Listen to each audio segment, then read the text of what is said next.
Aha. Deməli, uşaqlar törəmə mövzusunu mütləq şəkildə yaxşı diqqətlə qulaq asırsınız, öyrənirsiniz. Dediyim kimi bu bizə bundan sonraki mövzularda lazımdır. Plus da ki, imtahanda mütləq şəkildə bir sualınız törəmədəndir. Bir sualınız limitdən, bir sualınız inteqraldan və hər üçü də törəmə ilə bağlı olan mövzulardır.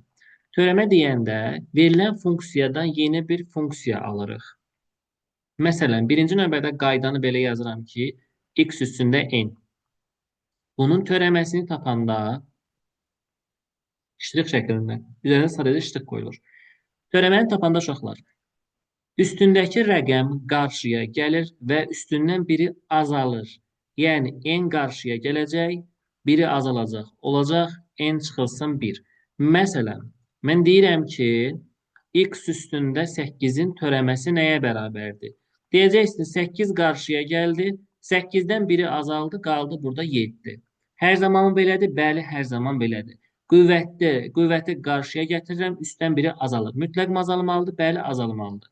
Məsələn, yazıram 3x-in üzərində 4. Bunun törəməsini tapanda 4 qarşıya gəlir 3-ün yanına. Olur 4 vurulsun 3. X-in üzərində burada 4 yazılmışdı. Artıq biri azalacaq, olacaq x-in kubu. Vuranda eləyəcək bura 12x-in kubu. İndi mən sizə bunu addım-addım yazıram. Siz bunu artıq elə avtomatikləşdirməlisiniz ki, bu 4-ü bura qabağa yazmadan belə hesablayasınız. Məsələn, 6x üstündə 7. Törəməni tap deyəndə deyirsin 6-nı vururam 7-yə 42, x-in üstündə 7 idi, biraz oldu 6. Törəmə olacaq bu şəkildə. Bu hansı funksiyanın törəməsidir? X üstündə n funksiyasının törəməsidir. Bu belə. Davam eləyək ikinci qaydamızla. İkinci qaydamız nədir uşaqlar? 1 bölünsün x-in törəməsi lazımdır mənə. Bunun cavabını artıq siz öyrəndikcə avtomatikləşdirəcəksiniz. Əzbərləyəcəksiniz ki, cavab nəyə bərabərdir. Əslində, kəsirləri biz yazırıq x-in üstündə -1 şəklində. Burada x üstü -1 eləyir.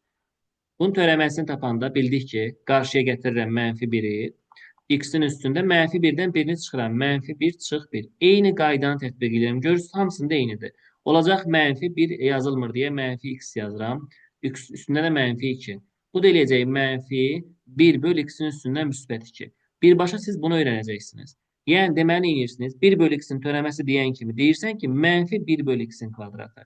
Mən desəm 2 böl x-in törəməsi nəyə bərabərdir? Sən deyəcəksən ki, -2 böl x-in kvadratı. Mən desəm ki, -3 bölünsün x-in törəməsi nəyə bərabərdir? Sən deyəcəksən ki, -3 bölünsün x-in kvadratı. Olacaq bu şəkildə. Əgər olsa idi belə, 1 bölünsün x-in kubu. Bunun törəməsini tap desən, eləyəcəksən. Yazıram x-in üstündə, bu 3-dür. Kəsri itirmək üçün mən onu yazmalıyam -3 formasında. Bunun törəməsini tapanda, indi burada -3-ü qarşıya gətirirəm. -3, x-in üstündə -3-dən birini azaldanda -3 çıx 1 yazırıq da. Bu da eləyəcək -3 x-in üstündə -4. -3 qalacaq burada. Yazıram 1 böl x-in üstündə 4. Oldu bu şəkildə. Həmin 3-ü sürətdə yazmaq olarmı? Bəli, olar. Belə də yaza bilərsən. -3 bölünsün x-in üstündə 4 şəklində. Bu getdi. İndi belə bir şey deyirəm. Kök altı funksiyanın törəməsindən bağlı. Məsələn, yazıram kökün altında x. Bunun törəməsi nəyə bərabərdir? Normalda bunu əzbər şəkildə deyirik ki, 1 bölünsün 2 kök altında x-ə bərabərdir. Amma hardan gəlir o? Hamısı üstlüyə gəlib çıxacaq. X-in üstündə bura 2-dir. Məlum məsələ kökün dərəcəsi burada 1-dir. Olacaq bura 2-də 1. İndi bunun törəməsini tapanda nə edirdik? Üstünü qarşıya gətirirdik. Üstündən isə birini azaldırdıq. Yəni 2-də 1-dən çıxıram 1-ni. Bu da eləyəcək 2-də 1. X-in üstündə 2-də 1-dən birini çıxanda -2-də 1 qalır. Bu da bərabərdir. 2-də 1 qalsın burada. X üstə -2-də 1 o deməkdir ki, 1 bölünsün x-in üstündə müsbət 2-də 1. Həmin 2-də 1 də qayıdıb kök altı formasında yazsam, 1 böl kökdə x eləyəcək. İndi 1-i 1-ə vuranda 1, 2-ni kökdə x-ə vuranda 2 kökdə x eləyəcək. Hə, sən cavab olaraq nə deyəcəksən? Kök altında x-in törəməsi 1 bölünsün 2 kökdə x-ə bərabərdir. Sən artıq bunu əzbərləməlisən. Cavab şəklində hazır deməlisən. Yox, gördün yadından çıxıb, onda qüvvət şəklinə gətirib və törəməni tapırsan. İndi gəlin başqa bir şeyə baxaq. Məsələn, deyirəm ki, 3-cü dərəcədən kök altında x-in kvadratı. Bunun törəməsi nəyə bərabərdir? Axırda sizə bir dənə başqa bir şey də deyəcəm. Bunun törəməsini tapanda yazıram x-in üstündə. Burada 3-də 2. İndi başında törəmə işarəsini yazdım. Törəməni tapanda demişik ki, üstündəki qarşıya yazılmalıdır mütləq şəkildə və üstündən biri azalmalıdır. Yazıram onda 3-də 2 çıxılsın 1 bərabərdir. 3-də 2 qalacaq. X-in üstündə 3-də 2-dən 1-ni çıxanda 1 nə deməkdir uşaqlar? 3-də 3 deməkdir. 3-də 2-dən 3-də 2 çıxanda, 3-də 3 çıxanda mənfi 3-də 1 qalır da burada. Mənfi 3-də 1. Bu da bərabərdir. 3-də 2 öz yerində vurulsun. 1 böl x-in üstündə müsbət 3-də 1. Bu da bərabərdir. 3-də 2 əmsal olaraq qalacaq. İndi biz bu x-in üstə 3-də 1 kökə salıram. Olur 3-cü dərəcədən x-in üstündə 1. Bu da bərabərdir. Yuxarıda 2-ni 1-ə vuranda 2, aşağıda 3, 3-cü dərəcədən x-in üstündə 1. İndi gəlin sizə bir dənə taktika öyrədim. Deməli, dərəcəmiz burada 3, bura 2-dir. Bunun cavabı oldu neçə? 2 bura, 3 bura, x-in üstündə 3-ün üzərində 2. Yazdıq belə. Fikir versəniz, hər zaman bu x-in üstündəki ədədi götürür bura yazırsınız. Baxın, 2-ni götürdük, ora yazdıq. Bu dərəcənin kopyasını qabağına qoyursunuz. Və gördünüzmü? 3-ü bura qabağına qoydum. Və bura 1 idi. Bu 3-dən də bu 2-ni çıxıb bura 1 yazırsınız. Məsələn, mən deyirəm ki, 4-cü dərəcədən x-in üzərində 3. Bunun törəməsini tap. Sən deyəcəksən ki, müəllim, 3-ü yuxarı yazıram. Bu 4-ü qabağa sürüşdürürəm bir addım. Bu 4 öz yerində qalır. X-in üstündə də 4-dən 3-ünü çıxım, bura 1 yazıram. Yəni, taktika şəklində belə yadda saxlaya bilərsən. Deyirəm 5-ci dərəcənin x-in üzərində 4. Bunu hesabla. Deyəcəksən müəllim 4-ü yuxarı yazıram. 5-i bir addım qabağa sürüşdürürəm. Kopyasını qoyuram ora. 5 dərəcədən x-in üstə 5-dən 4-ün çıxanda 1 qalır. Bu şəkildə görürsənmi? Sən misalı uzatmadan törəməni rahatlığını tapmış oldun. Məsələn, yazıram x-in üstündə 7-ci dərəcədən x-in üstündə 6. Törəməni tap. Yazıcan yuxarıya 6-nı, 7-ni bir addım qabağa sürüşdürürsən. Dərəcə 7, x-in üstündə 7-dən 6-nı çıxırsan 1 qalır. Həmin o 1-i yazmasan da olur. Qalacaq cavab bu şəkildə. İndi bunun hərflə olan misalları da var. İndi orada dərəcə ilə qiymətləri dəyişə bilərlər. Listə varmı elə bir sual? Məncə yoxdur. Elə bu şəkildə veriləcək. Artıq bunu yazanda məncə görəcəyik ki, necə yazmaq lazımdır. İkinci qaydanı yazdıq, üçüncü qaydanı yazdıq. Keçirik dördüncü qaydaya. Deməli uşaqlar, dördüncü qaydada biz baxacağıq nəyə? Sabitin törəməsinə. Sabitlərin törəməsi bərabərdir 0. Sabit nədir? Sabit dəyişəni olmayandır. Dəyişəni olmayan. Məsələn, 7. Burada dəyişən yoxdur. 7-nin törəməsi nəyə bərabər? 0-a. Məsələn, mənfi kök altında 3. Törəməsi nəyə bərabər? 0-a. Olsun kök altında 136. Nəyə bərabər törəməsi? 0-a bərabərdir. Yəni, qısacası, ədədlərin törəməsi bizə 0 verəcək. Ədədlər özləri sabit sayılır və törəmələri də 0-a bərabərdir. X-in törəməsi nəyə bərabərdir? X-in törəməsi, uşaqlar, bərabərdir 1-ə. X-in törəməsi 1-ə bərabər. Nəyə görə X-in törəməsi 1-dir? Normalda X nə deməkdir? X üstündə 1 deməkdir. Bunun törəməsini tapanda 1 qabağa gəlir, üstdən 1 azalır. Yəni 1 çıx 1 yazıram. Bu da eləyəcək 1 vurulsun, X-in üstündə 1-dən 1 çıxanda 0 qalır. Ədədlərin üstündə 0 bizə özü 1 verir. Deməli, 1-i də 1-ə vuranda nəticə olaraq bizə 1 verəcək. Deməli, qısaca X-in törəməsi 1-ə bərabərdir. Yox, mən sənə deyirəm ki, 3X-in törəməsi nəyə bərabərdir? 3-ə bərabər. Çünki x-in törəməsi 1-dir, sadəcə 3 qalır. Desəm ki, mənfi 5x-in törəməsi nəyə bərabərdir? X-i atıram, çünki x-in törəməsi 1-dir. Mənfi 5-i də həmin 1-ə vuranda elə mənfi 5-in özü qalacaq. Bu da getdi. Sonra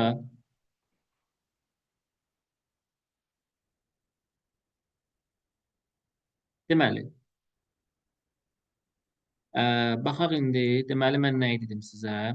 Adi x-in törəməsini, kök altının törəməsini dedim, sabitin törəməsini dedim, x-in törəməsini dedim. Qarşıda biraz qarışıqlar var, onların törəməsini deyəcəm. Əvvəlcə biraz sadələrdən davam eləyək. Aha. Deməli, nəyə baxırıq? Cəmin törəməsinə. Cəmin törəməsi.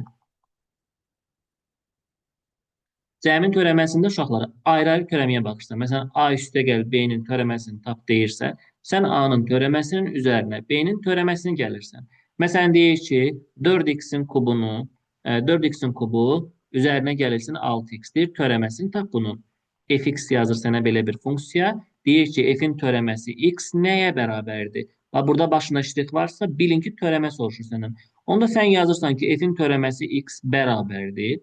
Və bunun törəməsini tapanda buranın 3-ü 4-ə vururuq 12. X-in üstündə 3 idi, azalacaq olacaq 2. Üzərinə gəl. Burada x-in törəməsi 1 verir deyə təkcə 6 qalacaq. Vəsiyo, biz törəməni tapmış olduq, qurtardı, getdi. Ola bilər ki, cəmin törəməsini bu şəkildə verəndən sonra bəzən belə misallar da soruşur. Deyir ki, məsələn, fx bərabərdir 5x-in kvadratı üzərinə gəlinsin 4x olarsa, f'in törəməsi 1 bərabərdir sual. Bu o deməkdir ki, sən törəməni tapandan sonra aldığın cavabda x-in yerinə 1 yazmalısan. Onda yazıram f'in törəməsi x bərabərdir. Burada 5'i vururam 2'ye 10. X'in üstündə 2'den biraz alacaq 1 qalacaq. Onu yazmasaq da olar. 4x'in törəməsi isə bizə 4 verəcək. Vəsiyo, x'in yerinə gətirin. Burada 1 yazın. Olacaq 10 vurulsun. 1 üzərinə gəl. 4 cavab eləyəcək 14. Qurtardı, getdi. Belə qeyri-adi bir şey yoxdur bildiyiniz. Cəmin törəməsindən fərqin törəməsinin arasında bir fərq varmı? Xeyr, yoxdur. Eyni qaydaya əsaslanacaqlar. Sadəcə toplama yerinə çıxmadır. Yazıram bura fərqin törəməsi. Fərqin törəməsində necə eləyəcəyik bəs? Deməli, məsələn, bura yazıram A çıxılsın B-nin törəməsi. Bir dəfə yazıram A-nın törəməsi çıxılsın B-nin törəməsi şəklində. Bir funksiya verdi mənə. Fx bərabərdir. 7x-in kubu çıxılsın 2x-in üstündə 4 deyir. Törəməsini tap bunun. F'in törəməsi x bərabərdir suala. Gələcəksən yazırsan ki, buradan f'in törəməsi x bərabərdir. 3'ü 7'yə vuracaqsan 21. X'in üzərində 3'dən biraz alır. Qalacaq burada 2. Çıxırsan. 4'ü 2'yə vuracaqsan 8. X'in üstündə 4'dən biraz alacaq. Qalacaq burada 3. Vəsiyo, sən artıq funksiyanın törəməsini tapmış oldun. Belə cavab bəzən olmaya bilir. O zaman mötərizəni xaricdən çıxardırlar. İndi 21x'in kvadratı ilə x'in 8x'in kubunda ortaq olaraq x'in kvadratı var. Çıxardıram kənara. Qalır burada 21 çıxılsın 8x. Bu olacaq bizim funksiyanın törəməsinin yekun nəticəsi. İndi baxıram mən buradan hasilin törəməsinə. Hasilin törəməsi. Sonra hasilin törəməsində qayda belədir ki, mən belə yazaq da, fx bərabərdir. A vurulsun B kimi baxsam. Qayda belədir. F'in törəməsi x bərabərdir. Bir dəfə yazırsam, birincinin törəməsi vurulsun ikinci. Üzərinə gəl, birinci qalır. Bu dəfə də ikincinin törəməsini yazırsam. Məsələn, misal formasında desək, tutaq ki, mənə fx bərabərdir. Yazır belə, 3x vurulsun, nə bilim, olsun 2x üstə gəlinsin 6. Deyir törəməsini tap. Düzdəsində biz bunu mötərizəni vurub açıb da elə törəməsini tapa bilərik. Amma hasil ilə göstərmək istədiyimə görə belə yazıram mən. Qaydan başlamaq üçün yazıram. F'in törəməsi x bərabər demən eləyəcəksən. Birinci yazsan ki, 3x'in törəməsi vurulsun ikinci ifadə 2x plus 6. Üzərinə gəl. Bu dəfə 3x qalır, sən yazmalısan 2x plus 6'nın törəməsini. Onda nəticə olaraq yazıram f'in törəməsi x bərabər. 3x'in törəməsi 3 verəcək. Qaldı burada 2x plus 6. Üzərinə gəl 3x qaldı. Burada 2x'in törəməsi 2 verdi. 6'ın törəməsi də 0 verdi. Yazmıram. Bərabərdir. Mötərizəni vurub açanda eləyəcək bu 6x plus 18. 3x-də 2'yə vuranda 6x. Bunların da cəmi eləyəcək 12x. Üzərinə gəl 18 şəklində yazmaq olar.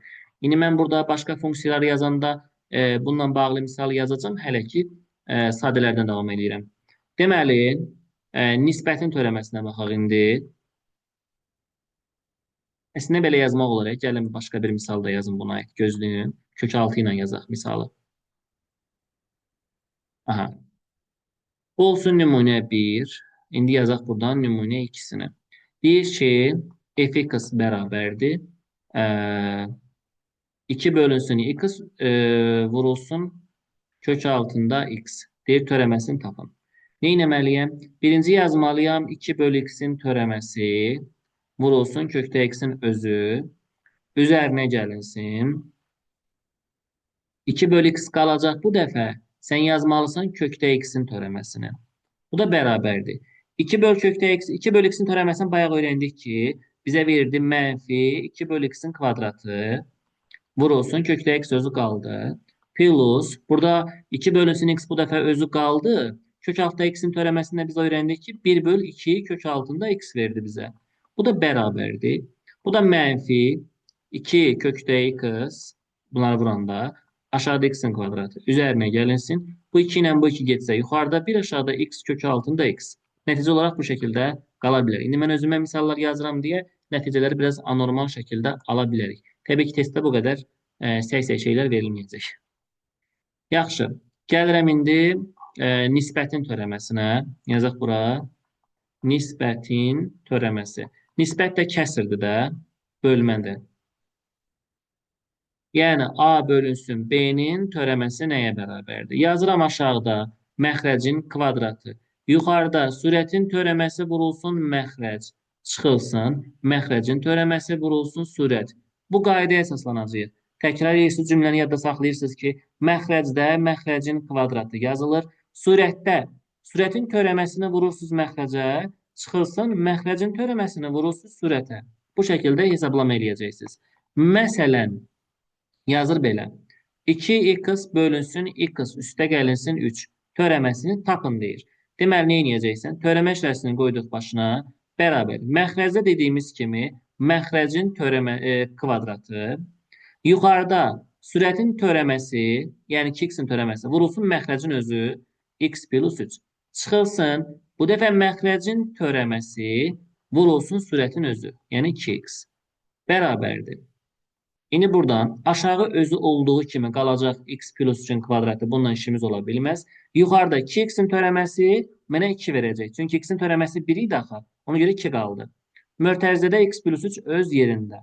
Minus x-in törəməsi 1, 3-ün törəməsi 0. 1-i də 0 ilə toplayanda 1 verir.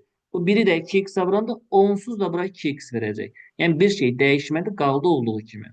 X plus 3-ün kvadratı qaldı burada. Mötərizəni vurub açsam. 2-ni vururam x-ə 2x, 2-ni 3-ə vururam 6 minus 2x. Bu mənfi 2x, müsbət 2x getsə, qalacaq cavab olaraq yuxarıda 6, aşağıda x plus 3-ün kvadratı. Qurtardı, getdi. Bu da olacaq kəsir funksiyasının nisbətin törəməsi. İndi baxalım buradan. Trigonometrik Əzablar hamısı beləncə əcaib qəraib alınır. Testdə bu cür formalar. Yəni bunun sadə versiyasını yazmışam mən hələ ki, yəni belə. Yəni testdə belə də qarışıq olmayacaq. Yəni görəcəksən. Düzdür, mən də qarışıq yazmamışam. Sadə misaldır. Testdə hələ bu kimi misallardır. Bəlkə bundan çətinlər də var, deyə bilmərəm. Amma yəni bu şəkildə testlər. Yəni testlərdə nə düşür, onlardan izah edirəm. Qayda şəklində ki, testi qabağına qoyana tətbiq edə bilərsən də sən. Yəni bundan fərqli nəsə görməyəcəksən. Rəqəm dəyişikliyi olacaq, mötərizə dəyişikliyi olacaq. Yəni vur tut aşağı yuxarı eyni şeylərdir. Yaxşı, davam edirəm trigonometrik funksiyanın törəməsinə. Trigo sayacağım funksiyanın törəməsi. Diqqətli olun bunlarda, görün nə iş görürük. Birinci başlayıram. F(x) bərabərdir sinus x. İndi uşaqlar, bunun törəməsini tapanda necə eləyəcəksiniz? Hər zaman yol argumentindir.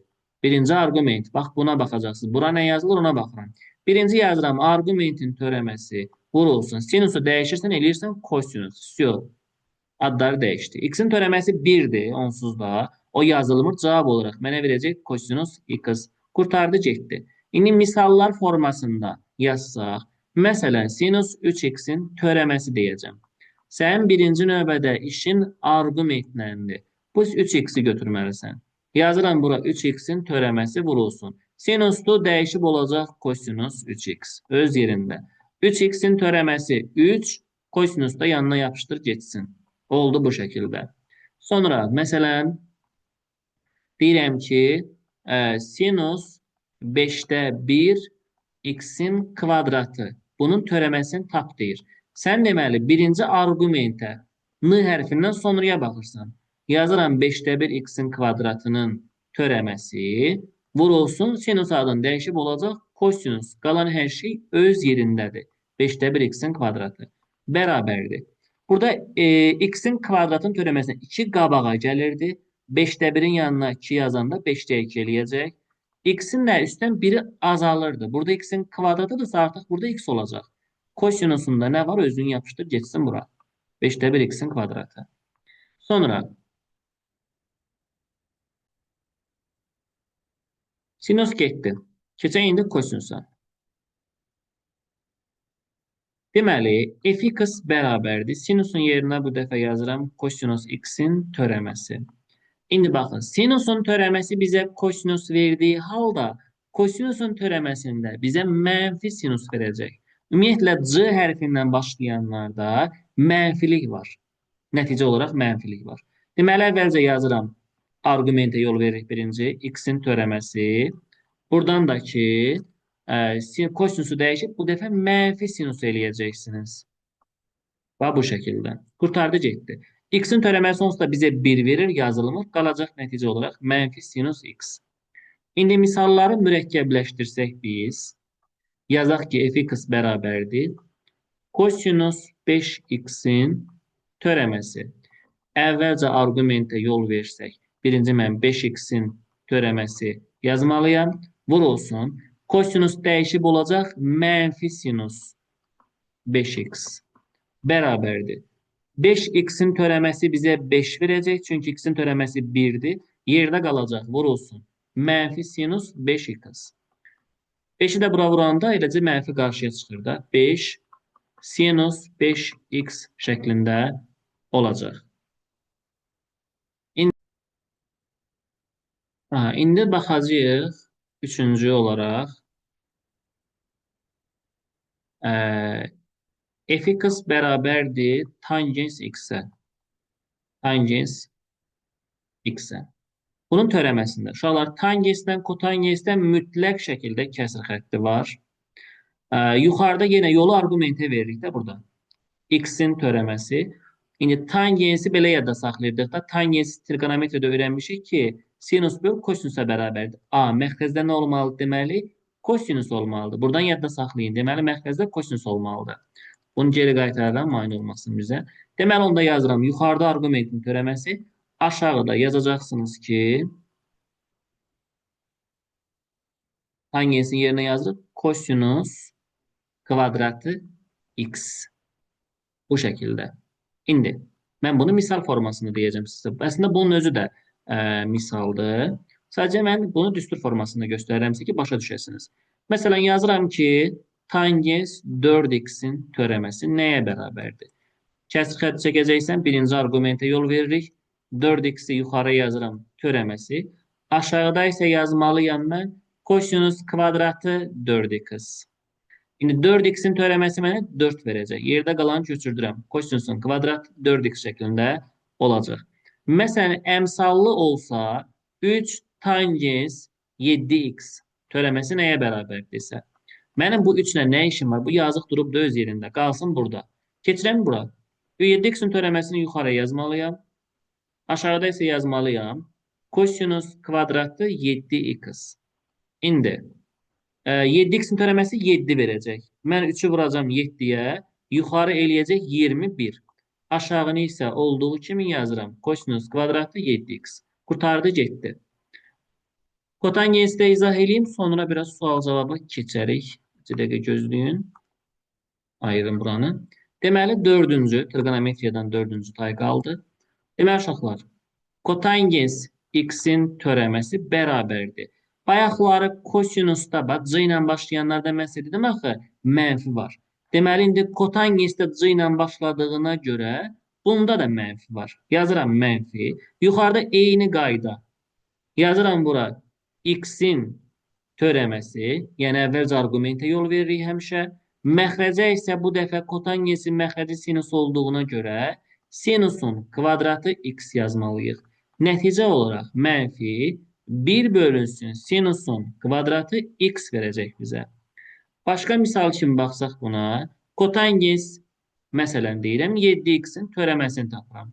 Mənfi qabaqdadır, bununla işim yoxdur. Yuxarıda yazmalıyam 7x-in törəməsi, aşağıda isə sinusun kvadratı 7x. bərabərdir. Mənfi öz yerində 7x-in törəməsi 7. Aşağıda yazıram sinusun kvadratı 7x. Məsələn, yazıram başqa bir misal olaraq. Kotangens 3x-in kvadratı, qabağa da bir 4 yazaq.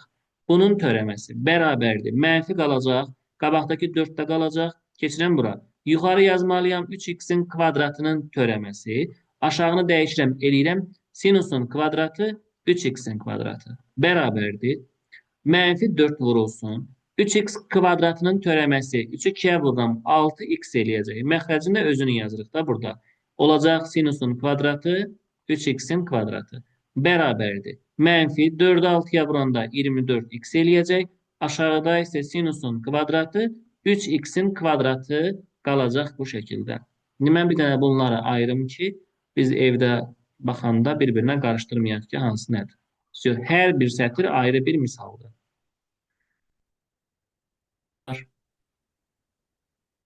Aha, yaxşı. Deməli, baxaq, deməli, neçəncidir bu? 4-dür. İndi baxaq 5-ci olaraq yazıram. Trigonometriyanın davamından yazıram ki, bir yerdə olsunlar bunlar. Uşaqlar, deməli, belə eləyək də. Bir dənə ln funksiyamız var. Ln x-in törəməsi var. Bu gözümüzə çox girəcək testlərdə, bax, indidən öyrənin. Deməli, hər zaman biz yol veririk birinci arqumentə. Kəsr xətti çəkirik yenə burada. Birinci növbədə arqumentin törəməsi. İndi uşaqlar, yuxarıda x-in törəməsi, aşağı isə x-in özü yazacaqsınız. Deməli, elinin qaydasından olacaq. Arqumentin törəməsini yuxarı yazırsan, özünü isə aşağı yazırsan. İndi x-in törəməsi 1, x-in də özü. Deməli, elin x-in törəməsi 1 bölünsün x verəcək bizə. Misal dəyişirəm. Elin 3x-in kvadratının törəməsi bərabərdir. Kəsr xətti. Yuxarıda yazmalıyam 3x-in kvadratının törəməsini. Aşağıda isə 3x-in kvadratının özünü. İndi yuxarının törəməsi eləcək 6x. Aşağıda isə 3x-in kvadratı. İndi 3 dənə 6 gedəcək, 2 qalacaq. X-in biri ilə x-in biri gedəcək. Qalacaq nəticə olaraq 2 bölünsün x. 6-cı. Loqaritma a əsasdan x-in törəməsini tapanda, baxın, indiyə kimi misalların içərisində görürəm ki, hamısında arqumentə yol verirəm əsasən. Yuxarıda arqumentin törəməsi, aşağıda arqumentin özü və ln a yazacaqsınız. İndi misal olaraq baxsaq, x-in törəməsi 1, burada qaldı x ln a oldu. Məsələn, loqaritma 3 əsasdan x-in törəməsini tap deyirəm. Deyəcəksən ki, yuxarıda x-in törəməsi, aşağıda x-in özü, ln a da burada 3-dür. İndi x-in törəməsi 1-dir. Bu da x ln 3 şəklində qalmış olacaq. Sonra 7-ci. A üstündə x-in törəməsi qaydası nədir? A üstündə x-in törəməsi belədir. Deməli, birinci x-in törəməsi vur ln a. Qayda olacaq bu şəkildə. İndi, məsələn, yazıram ki, burada x də var da. X-in törəməsi x ln a. Dəqiqə. Misal yazaq. Deyəlim ki, 3 üstündə x-in törəməsini tap deyirəm. Deyəcəksən ki, burada bir şey yazmadım. Mən geri qaytardım. Burada a üstü x-in özü. Belə. Deməli, x-in törəməsi a üstü x-in özü və ln a. Deməli, nə edirsən? 3 üstü x-in törəməsində. X-in törəməsi vur 3 üstü x ln 3 olacaq bu şəkildə. X-in törəməsi bizə 1 verdiyinə görə yazmıram. Qalacaq burada 3 üstündə x ln 3 şəklində. Misallar çətin formada mı düşür? Xeyr, bunlar sadə formada düşəcək. Sonra bir də qaldı y üstündə x. Y üstündə x-in törəməsi elə özünə bərabər. Niyə görə? Çünki yenə arqument x-dir. X-in törəməsini yazıram. Y üstü x-in də özünə qalacaq. X-in törəməsi 1-dir. Y üstü x də qaldı burada. Məsələn, yazsaydım y üstündə x-in kubunun törəməsi nəyə bərabər? Deyəcəksən, birinci növbədə x-in kubunun törəməsini Sonra isə y üstü x kubun özünü yazıram. X kubun törəməsi mənə verəcək 3x'in kvadratı. Y'nin üzərində isə x'in kubu olduğu kimi qalmış olacaq. İndi bunlar qaldı bir qırağa.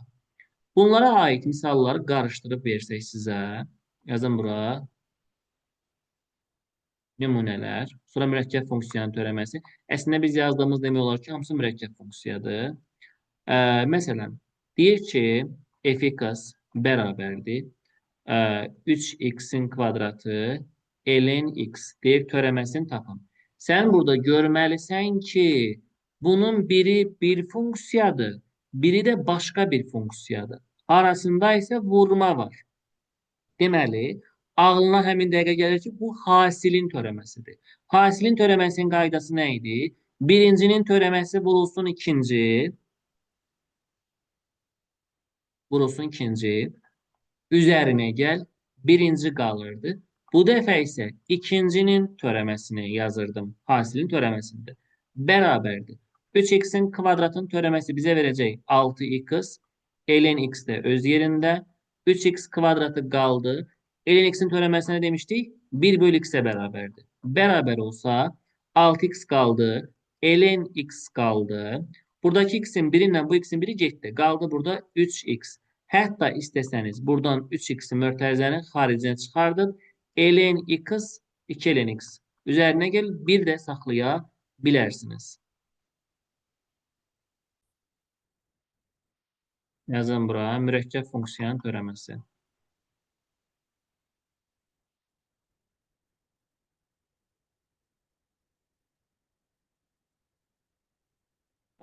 Mürəkkəb funksiyanın törəməsi nə deməkdir əslində?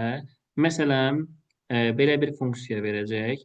f(x) bərabərdir 3-də 1, 2x kvadratı üzərinə gəlinsin 3x'in kubu. Bir bunun törəməsini tapın. Məsələn, misal verir. F törəmə 1 nəyə bərabərdir? Mürəkkəb funksiyanın törəməsini tapanda birinci növbədə mən bura bir x kimi baxıram. Qüvvəti qarşıya atma qaydası da elə bil. 3-də 1 qaldı. Bu 3 qabağa gəlir. Üstdən biraz alır. Və təzdən vurulsun mötərizənin içinin törəməsi. Yəni 2x'in kvadratı üzərinə gəl 3x'in törəməsi. Bu olacaq artıq mürəkkəb funksiya. 3'lər getdilər. Qaldı burada 2x'in kvadratı üzərinə gəl 3x'in mötərizə kvadratı. Bunun törəməsi də 4x üzərinə gəl 3 verəcək. X'in yerinə 1 qoyub hesablaya bilərəm. 1 qoyanda 2 üstə gəl 3 kvadratı vur 4 üstə gəl 3. 25 vurulsun 7 eləyəcək. Bu da 175 olsun. Yaxşı. Bu da mürəkkəb funksiya.